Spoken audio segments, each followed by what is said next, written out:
இயேசு மரியாளை மிகவும் மதிக்கத்தக்க ஒரு கொடையாக நமக்கு கொடுத்தார். இயேசு சிலுவையில் உயிர்விடும் முன் அன்பு சீடர் யோவானிடம், இவரே உம் தாய் என்றார். அந்நேரம் முதல் மரியாள் திருச்சபைக்கும் நமக்கும் தாயானார். நாம் எப்பொழுதெல்லாம் அன்போடும் நம்பிக்கையோடும் நம் சொந்த தாயிடம் உதவியை நாடுகிறோமோ, அதே போன்று உதவ மரியாள் நமக்கும் தாயாக இருப்பார். நமக்காக பரிந்து பேசும் அன்னை மரியாள் மிகுந்த வல்லமையும் அன்பும் கொண்டவர். நமக்காக எப்போதும் பரிந்து பேசுபவர். யாரெல்லாம் உண்மையான தாழ்ந்த உள்ளத்தோடு அவரை நோக்கி மன்றாடுகிறார்களோ, அவர் ஒருபோதும் அவர்களுக்கு உதவாமல் இருப்பதில்லை. பலரின் வேண்டுதல்கள் நிறைவேறி இருக்கிறது. ஏனெனில் இயேசு தனது அன்னையின் விண்ணப்பங்களை ஒருபோதும் மறுத்ததில்லை. ஒவ்வொரு முறையும் நாம் அருள் நிறைந்தவரே என்று ஜெபிக்கும்போது 2000 வருடங்களுக்கு முன்பு வானதூதர் மரியாளை வாழ்த்தியது போல நாமும் வாழ்த்துகிறோம். அருள்மிக பெற்றவரே மரியே வாழ்க, ஆண்டவர் உம்முடனே என்றால் கடவுளின் அன்பும் வாழ்வும் ஆசீரும் நிறைந்தவர் என்று அர்த்தமாகும். மரியாள் கடவுளோடு தன்னை ஐக்கியமாக்கிக் கொண்டவர். அவர் இயேசுவின் தாயாக இருப்பதற்கு மரியாளை தேர்ந்து கொண்டார்.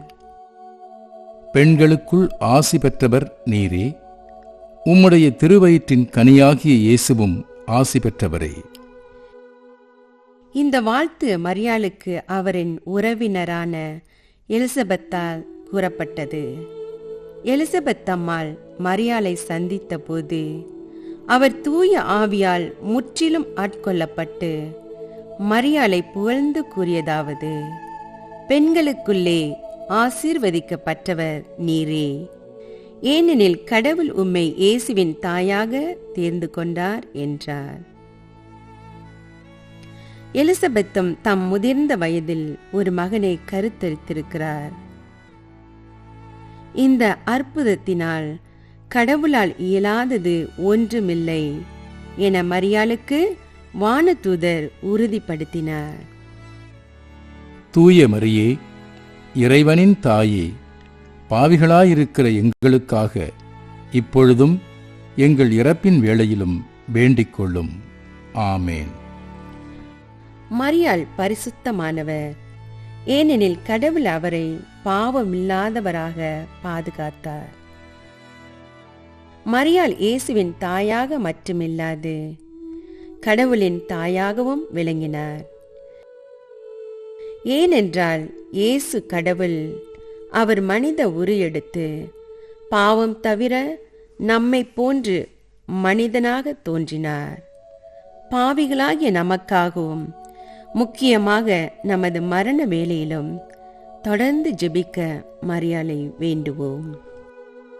வாருங்கள், முழு திருச்சபையாகிய நாம் அனைவரும் ஒன்று சேர்ந்து மரியாளுக்கு மதிப்பும் மரியாதையும் புகழ்ச்சியும் செலுத்துவோம். நமக்காக ஜெபிக்க அவரை கேட்போம். நன்றி.